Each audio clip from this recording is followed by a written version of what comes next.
This is episode 13 of Deep in Some Thoughts, and we're going to talk about martial arts with a special guest. Let's go.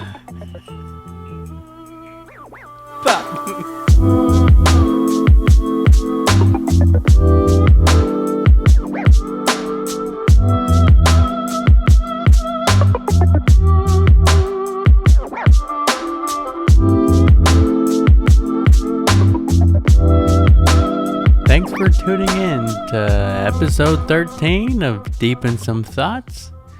And the first thing that's on my mind today is that my arm is healing and it's so fucking itchy that I can't handle it sometimes.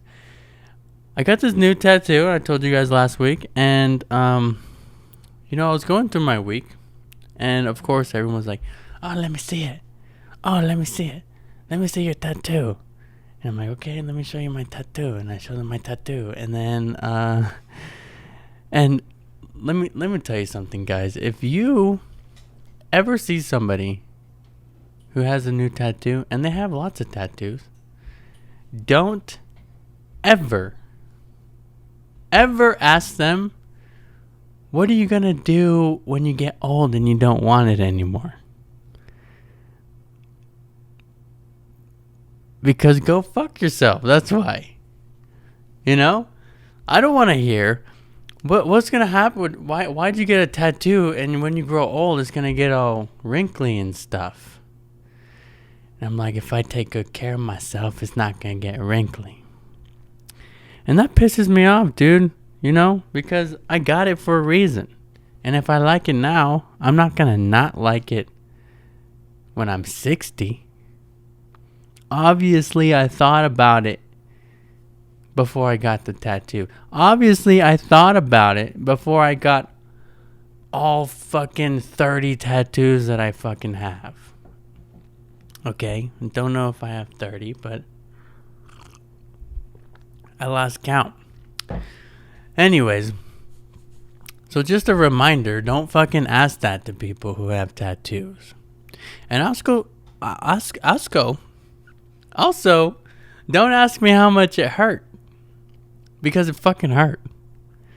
Doesn't matter where or when you get a tattoo, it's gonna hurt. Okay? Just throwing that out there. See what else happened. What else is going on? I'm celebrating. I'm finally doing the hotel stay. So as soon as I'm finished here, I'm going to go check into my hotel and get me a nice massage and fucking just relax. Got a nice 3-day weekend going. But yeah, there's nothing else going on here. I do have a special guest today, and we're going to talk about martial arts. This person is a very dear friend of mine. And she is also producer Chris's wife. So we've known each other for a very, very long time. And yeah. So please welcome my guest, Emilie Klok. Welcome to the podcast, Emilie. Thank you. Say hello to the people. Hello, people. To all 8,000 people 8, that we have. 000. 8,000 at least. 8,000. Yeah. That's a lot. That's a lot of people. 800,000. That's what I meant to say. That's a very big difference. 8,000 versus 800,000. Anyways, how you doing? Good. Yeah? Good. I'm tired. You're tired? Yeah, I heard you got a little crazy last night. Yeah. You want to tell me about that? What'd you do? I drank a lot. Yeah? I played this weird game that I don't even remember what the game is called. Mm-hmm. But it involved putting a cup or a ball in a cup, but it wasn't flip cup. I don't know what I was doing. They just said, put this ball in this cup, and then every once in a while they were like, oh, you didn't do it right, and I had to drink. And I didn't understand. Was it stack cup? No, because I've played stack cup before. And I don't remember. So you just had to put a ball in a cup and then drink it? But then they were stacking the cups. And I was like, oh, it's stack cup. And they're like, no, it's not. I just drank a bunch of White Claw in the butt. Was there a big old ocean of cups in the middle? Yeah. Yeah, stack cup. They called it something different because that's what I said. I was like, it's Stack Cup. And they're like, no, it's not. It's Oh, well, something. then tell me what Stack Cup is, motherfucker. Is what you said. What you should have said. I should have. You should have said that. I should have. Wow. So I just How many White Claws did you have? 3? No, I didn't. No, I had like 7 beers and like 2 shots and then a bunch of White Claw. That's in too the many, cups. Emily. Way too many. Jesus. Way too many. Jesus. It's bad. I don't feel great today. You're going to hell. No, I'm not. Oh, I'm just kidding. I'm just kidding. And you sinner. You fucking sin. Oh, I just unplugged myself. You sinner. You unplugged yourself. I did. Anyways, okay, plugged back in. So other than being hungover, how's life going? How's life going through the pandemic and all that stuff? It's okay. I teach karate, so that's been challenging. How have you been doing it? Have you been doing it? Yeah. Yeah? We initially closed, and then, like, when it all started, we closed down and then had YouTube classes, which was a disaster in my opinion, but the kids seemed to enjoy it. So that's all that really matters, I guess. But we did that for like a month. And then when we were able to open back up, we had just really abbreviated classes and we'd clean between classes. So it's a whole ordeal. And that's fine. I'm fine cleaning. Mm-hmm. And then we closed down again. Yeah. And I remember one of my parents coming in and telling me, oh, all the gyms are closed. I started crying. I was like, I don't want to go through this again. But we ended up doing just private lessons for a month.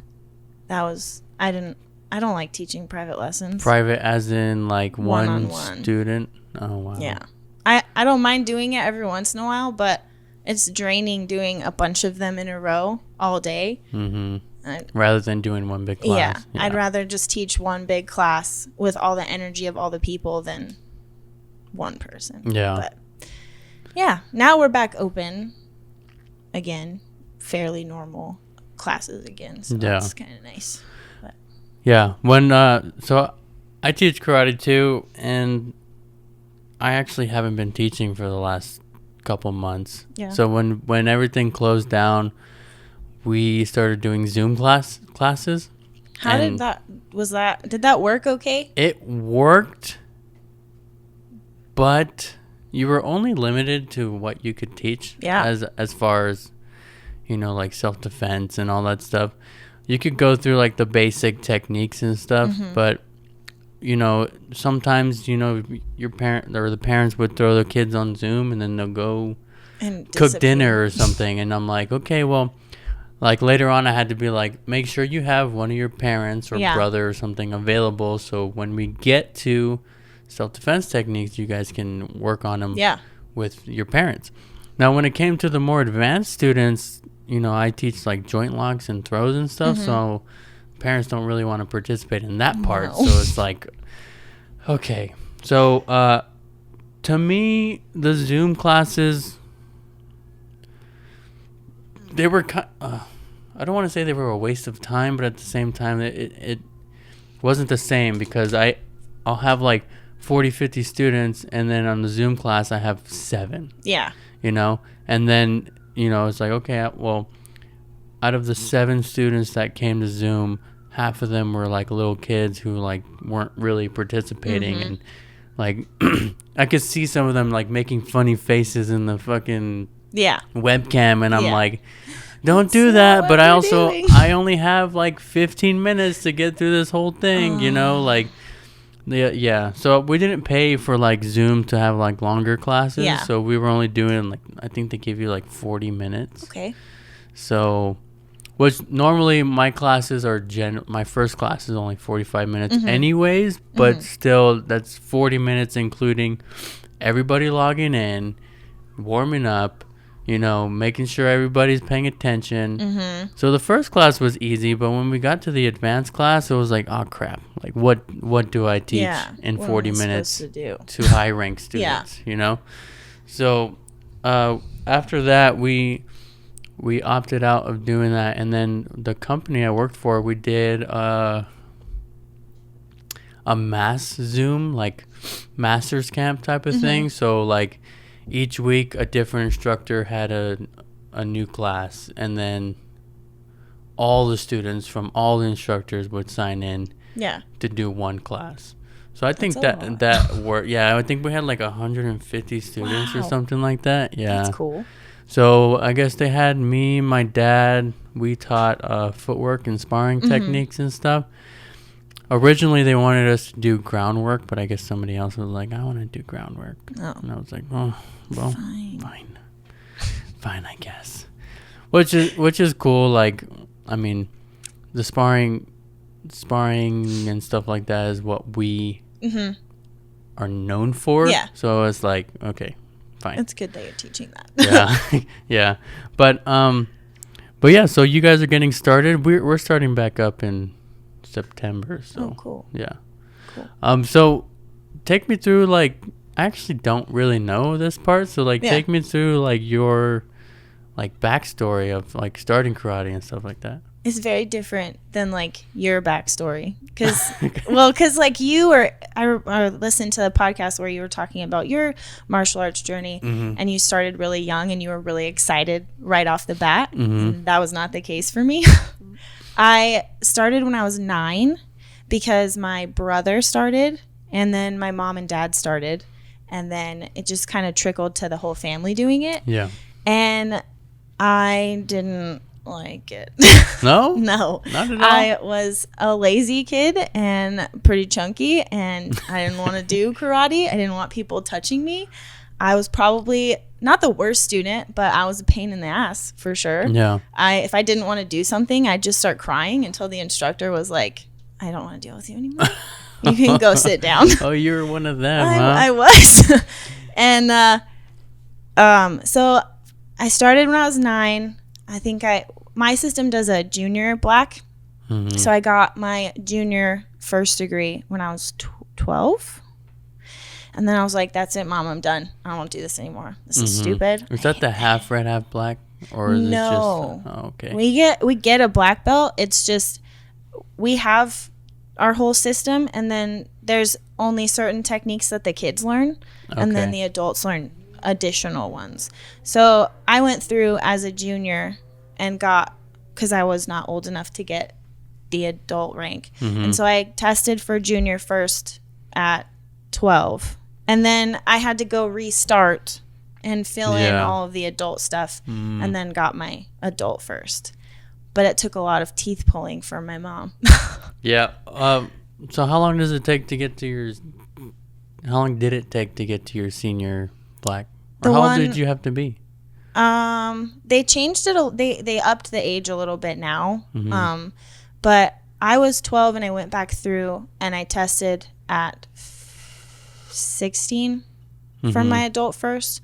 But I think now they're not starting. You don't get to start over until you're 16. Oh, okay. So I should have waited longer. Yeah. But I didn't. Was there a lot more to learn? Yeah. So our junior ranks go through to junior third. And then after that, you have to start over, because once you get fourth, you're a master in our system. So can't have little fourth degree 12-year-olds that are master. That just doesn't work. No, definitely not. Yeah. So there was more for me to learn. The instructor I had at the time pushed me to start over. Right. So I wish I had done all those junior ones, but that is what it is. Well, I mean, at that point, you're just going to relearn everything anyway. Exactly. So. And I wasn't very into it going back through. And I quit for a little while. And then I went and saw my mom test for her adult second degree black belt, and got motivated again. So I started back up again. And at that point, my mom owned this, or was like... opened her school, and so I was starting to help her teach classes, and then I think it was like I never competed ever in tournaments until I was an adult black belt, which was a big mistake. But I don't think so. I wish I would have competed more, just because there's so much like anxiety that you can work through if you just compete more often. Mm-hmm. And I didn't have any idea what I was getting myself into the first time I competed. So I like forgot to key I like forgot my name. I forgot half the form. And I was like, wow, this is great. You're an adult black belt and you can't even say your name. Yeah. Yeah. So I wish I would have competed more, but I don't know if that would have made any big Did big you difference. have like opportunities to do it and then Yeah. you just never did? Mm-hmm. Oh, okay. And I started competing because I was encouraging my students to compete. And I was like, I'm asking them to do it and I'm not doing it. That's Yeah. not really fair. Yeah. So, yeah. Well, you see, I see that all the time where instructors are preaching all this stuff and they've never done Yeah. what they are teaching. Yeah. You know, and not necessarily, not that they don't know what they're doing, but you know, when it comes to sparring, you got people who have never stepped foot in a sparring ring Yeah. and they're teaching sparring. And that's not good. Yeah, I know, and there's a lot of instructors that I know personally, and they are really good with the weapons. They're really good with the forms. They're really good at self-defense also. But when it came to sparring, they're like, "Oh, Juan, why are your students beating my students?" And I'm like, "Well, I spent fucking 15 years of my life literally in a sparring ring. Yeah. You know, so it's like you have to apply what you know for your students to be able to succeed. Yeah, You know what I'm saying? exactly. So like it's good that you competed and you got the experience so you could tell them like this is not easy No. and this is what you need to do and this is how you need to get over Yeah. that, you know? Yeah.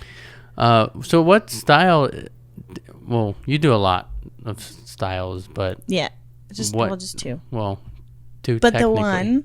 The one that main I style. teach is Kempo. Kempo. Karate. Is that American Kempo or Chinese Kempo? American Kempo. Ed Parker American Kempo? No. There's a lot.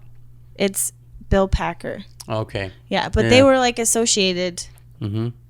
I'm not good with like all the history, but I know they were associated, I thought, and then they like split apart. Mm-hmm.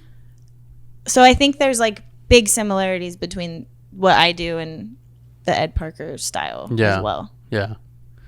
Well, that's cool. You guys do the animal form still, though, right? Mm-hmm. Yeah. That's a little more from the Chinese Yeah. Kempo. But Yeah. that's cool, though. Mm-hmm. And then after that, you started doing MMA Mm-hmm. and then Brazilian Jiu-Jitsu now. Yeah. And how is that going? I love it. You got your purple My belt? purple That's belt. awesome. Yeah. That's good. I was excited. Yeah.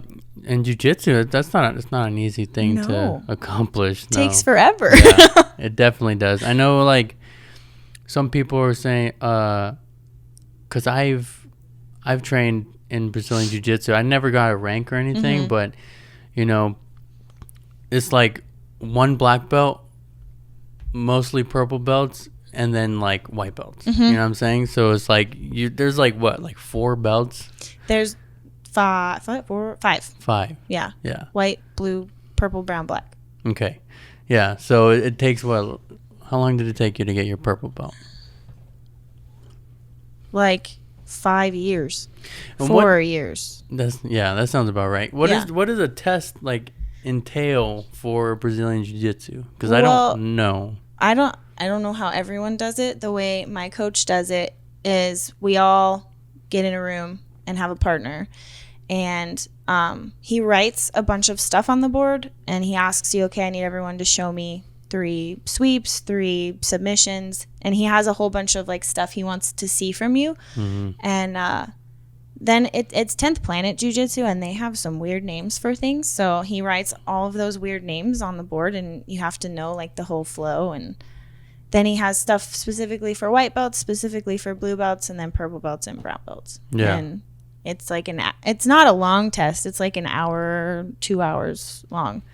And then he gives you your belt. But he doesn't tell you if you're if you're testing. He just asks everyone to show up, and you just do the test. I feel like that's kind of a good way to do it, though, because if you're like, oh, next week you're testing, and then you can be like, okay, well, what did I learn? Study. And study. And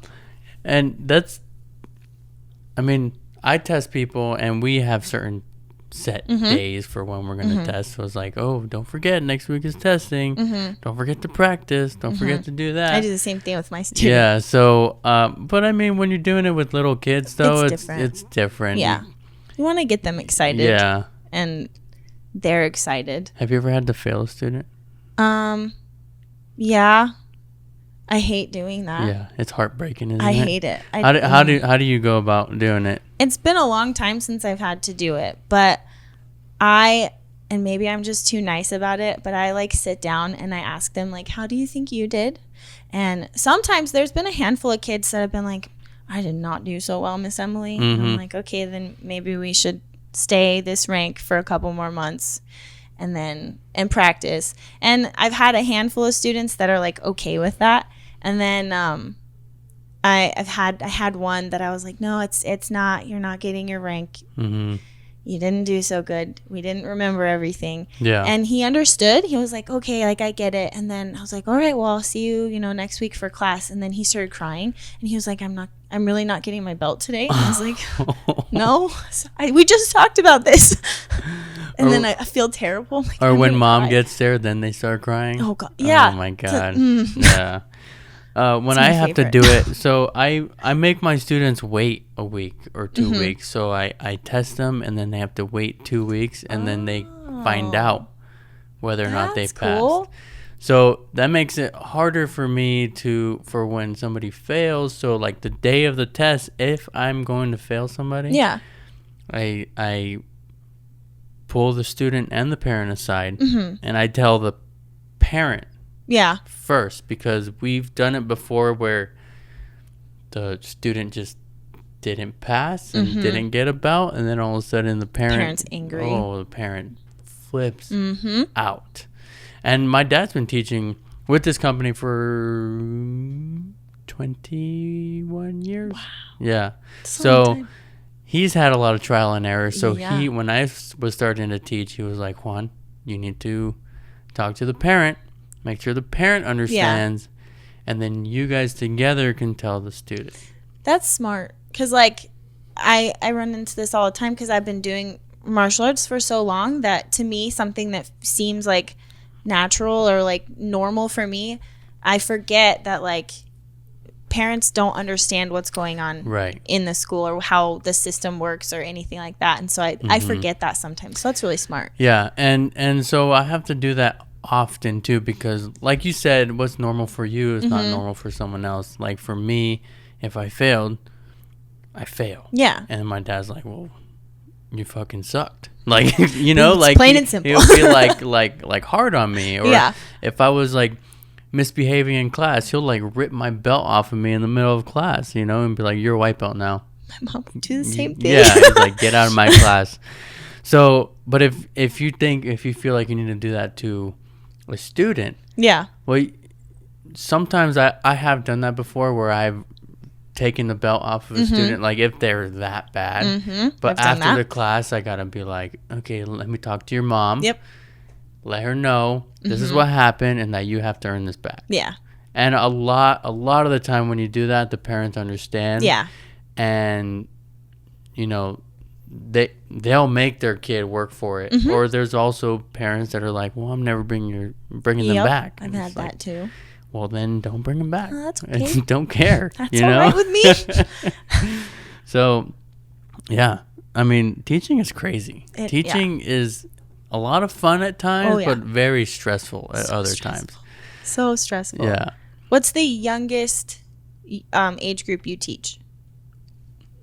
It's supposed to be 4, but I've done 3. How have you done 3? 3.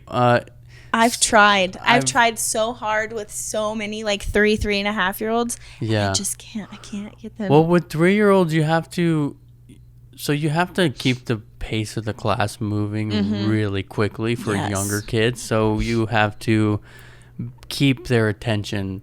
So when I notice if I have and I usually have them talk to me first, like the parents, if they're going to start younger than 4. Yeah. Because I have to ask, okay, what's their attention span like at home? And, how do they react to,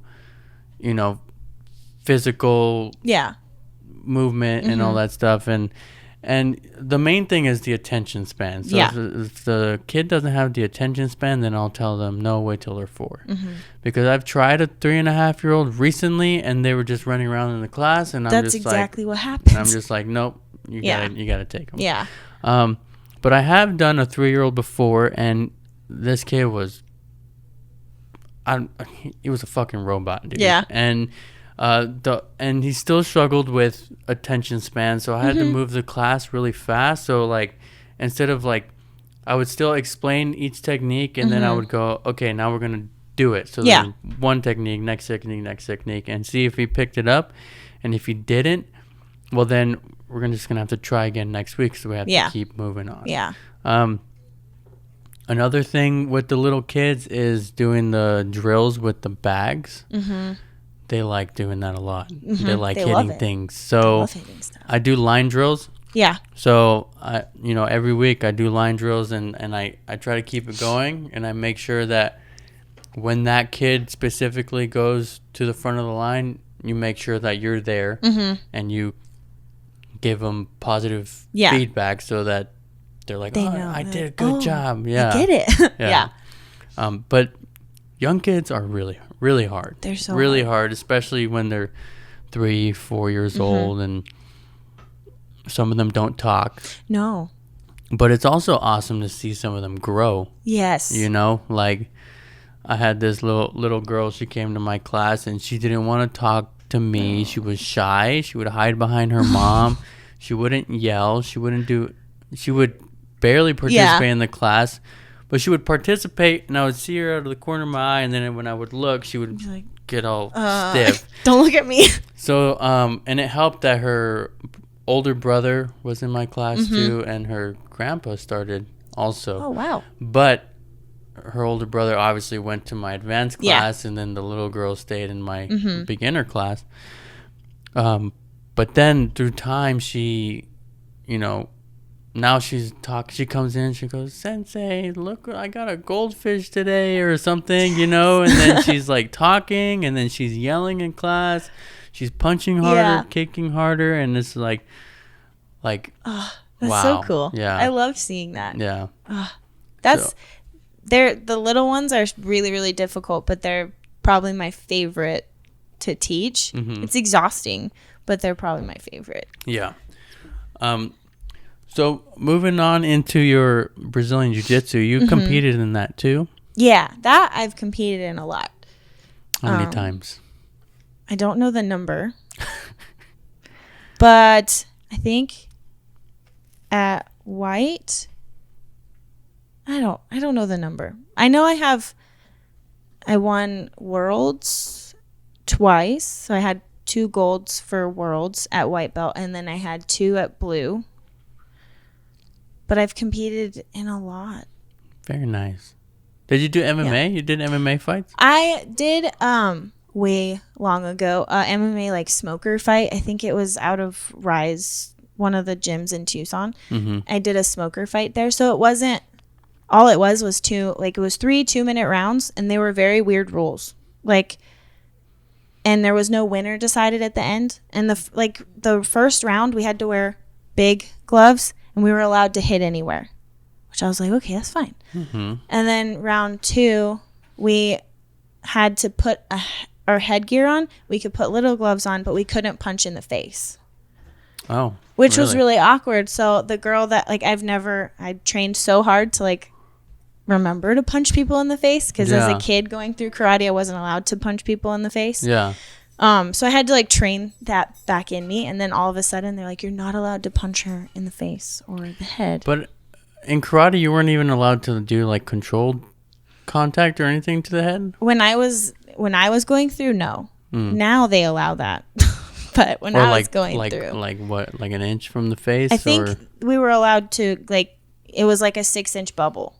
They said. So I was allowed to, but I would never hit someone in the head. And so when I started training MMA, that was something I had to get out of my head, was oh, you can hit them in the face, and you want to hit them in the face. It's okay. Well, how about when you get older? In karate. Yeah, I mean, in karate, once you're once you are a black belt as a kid, once you're a black belt, you can hit in the face and all that stuff. But hard. No, see, and that's the one thing I like my system, but the one thing I wish we did a little bit more was sparring, because our sparring is just point sparring and like tag, and it's fun. Yeah, but it's nothing like MMA or kickboxing or anything like that. And that's kind of the same thing. It's a hard. It's a touchy subject when you have a children's organization, you know? Yeah. So with my company, they've been around since 89 or whatever. So it's always been for kids. And, you know, sparring as a kid, we would spar too hard. And my dad, I mean, we would still spar there at our tournaments. But my dad was like, well, Juan, we're going to start taking you to Taekwondo tournaments, which is where we did full contact sparring. I mean, I did full contact sparring at 9 years old. That's crazy. And we weren't supposed to, I mean, we weren't even supposed to be doing full contact even until you were a black belt, and I was a red belt. Yeah. So, but that's where I learned full contact sparring, which was in Taekwondo. Yeah. The company I work for, they still don't do full contact, even if you're older. They do controlled punches and kicks to the head. Yeah. But it's pulled back. I think it's like 1 or 3 inches or something like that. But you still can't hit. Interesting. But if I take my students or if I go to a Taekwondo tournament, it's a big difference because you're trying to knock the other person out. So after you're 12 years old, I think 12 or 14. It was 12 when I was going through it. At 12 years old, you can hit to the head, and at 14, you can knock the other person out. So wow. Yeah. I'm trying to imagine me at 14 wanting to like. I mean, I never knocked anybody out until probably 15 or 16. Wow. And cool. And even still, it's a weird feeling because you don't. I don't know. Have you ever been knocked out? Like actually knocked out? Like out cold? Not out cold. No. Okay. Have you? Yeah. Yeah. Of course. That makes sense. Yeah. I've been knocked out by my dad. That makes sense. Yeah. But so when you get knocked out, you feel like you get hit hard, right? Yeah. And then you get like the fuzziness, and you're like, oh crap. When you knock somebody out, it's different because it's like, did I really hit them that hard? Yeah. You know, because obviously you did your technique correctly, and there's some that you think, oh yeah, this kick is gonna knock them out, and it doesn't. Yeah. So the one that does, you know, hit perfectly, and you knock them out, you're like, whoa. Wow. I have that much power. Why'd you fall? Why'd you fall? Get back up. Yeah, exactly. And so that's why I learned full contact. I was not able to knock people out. I've been knocked out. I've never been knocked out in a tournament, but I've been knocked out in training. I don't know how many times. There was one time I got knocked out like 3 times in a week. Oh my God. That's not good. That's a lot. Yeah. So what is your, I guess what's the future in your mind for martial art? Because obviously you really love doing Brazilian Jiu-Jitsu. You love teaching. Are you going to incorporate that, or are you going to move forward with just what you're doing, or I think what's up? I really want to get my brown belt in jiu-jitsu, because that was something that I never thought that I could do, and I feel like I can do that now. I would love to keep competing, but COVID's made that kind of difficult. Yeah. I've had like 3 events canceled on me already, so it's kind of hard to be motivated. Yeah. There's nothing to like plan for, but I want to, as soon as like I want to compete again. Because it'd be cool to like eventually make money doing it. But can you in Brazilian Jiu-Jitsu? I've made money already. Really? Like $200. Wow. Selling tickets. That's cool. So, yeah. That's not I wish I could do that. There was a tournament where they offered like $600 for like first place or something. And they're like, Juan, you should go. And I'm like, I'm fucking fat. Like, no. I'm teaching now. I don't do that stuff anymore. I know. I think they did. They had like a breaking event. Yeah. And you could, if you won first place, you could win.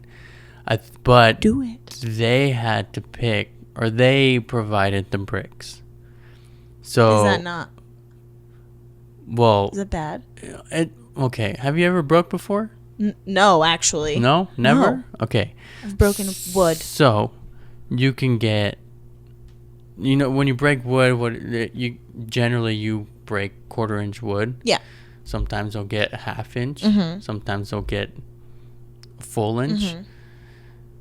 And usually it's 1/4-inch pine wood. Sometimes they get a different kind of wood. Mm-hmm. It could be more flexible. Yeah. And same thing with bricks. Like if you get bricks and you get, because I get my bricks made and it's like Adobe clay bricks, and they're not soft whatsoever. Yeah.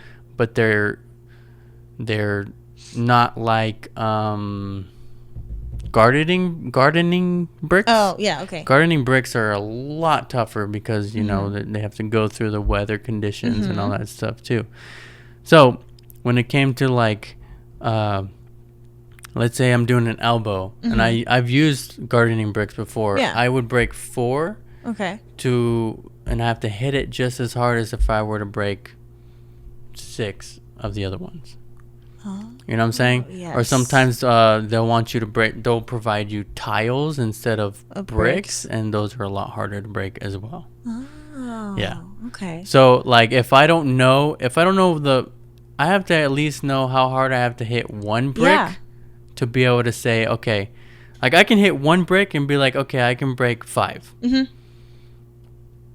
But if they're gonna provide, if I go in saying, okay, I'm gonna go for 5, and then they don't let you test one out, then I'm like, okay, well, no, what's gonna happen here? Don't You know what I'm saying? Yep. You have to be able to kind of judge what you're doing. Because I can do 8 bricks with a punch. Mm-hmm. Because Didn't you do 10?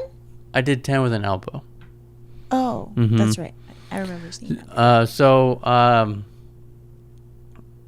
was thinking about doing that tournament, but they said only hand techniques, and they had like all these certain rules. So I was like, okay, well, I can do a palm, which I'm not used to breaking with a palm, so I don't really know how many I can break with a palm. Yeah. I can do a chop, same thing there. I can do a punch, and I know I can break like 8. Yeah. I could probably do 10 if I really tried it. Yeah. And then I've broken with an elbow. So I don't really, you know what I'm saying? Yeah, I get it. Give me a break. Let me test it out. Yeah. And then I can tell you how many I can break. So, anyways. So your future. Go ahead.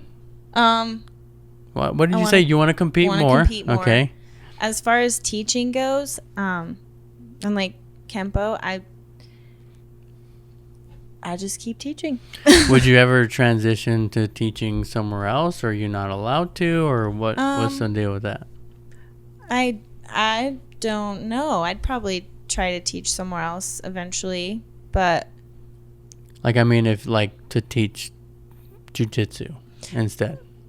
See, I have a weird thing where I like karate, but I teach karate, so doing my own karate is kind of not as fun. And I'm terrified that will happen to jiu-jitsu if I start teaching jiu-jitsu. Really? Yeah, that I'll just teach so much that I forget, like I neglect my own training, and then I won't like it as much. Have you ever thought about doing? See, that's where it gets hard when you are a single style based school, to where you're teaching that style, and to you're kind of over it for yourself. But then, like for me, I can teach whatever I want. Yeah. I can say that I'm Taekwondo, but in reality, I'm a little bit of everything. So I go and I learn this, and then I bring it back to my students, and then I go and I learn this, and I'll bring it back. So you get a little bit of everything, which I think is really cool. Do you think they would let you do that for your school? I have no idea. No. I'd have to ask. My mom, I just teach. My mom owns it and then talks to like the big man. But I'd have to ask, because I think there's a lot of value to that, to like what you're able to do, and like bringing all the outside knowledge or in. say like, oh, if you want to do Kempo, you come to this class at this time. If you want to do MMA, or if you want to do Taekwondo, you come to this class at this time. You know what I'm saying? Yeah. No, I think it would be very beneficial for the school. I agree. That's just my thought. I agree with your thought. I agree. The more you know, the better. Right. The more rounded out you are, because there's and everybody's body is so different. So, and things that work for me won't work for you, and vice versa. So, being able to have all of that knowledge, except like accessible, would be beneficial. You can come train with us whenever you want. Okay, I'll die. Free of charge. Aw, thanks. I'm poor. But yeah. Well, thanks for coming on the podcast. Thanks for having sharing me. your story. Yeah, you're welcome. Thank you. Is there anything you want to plug first before we go?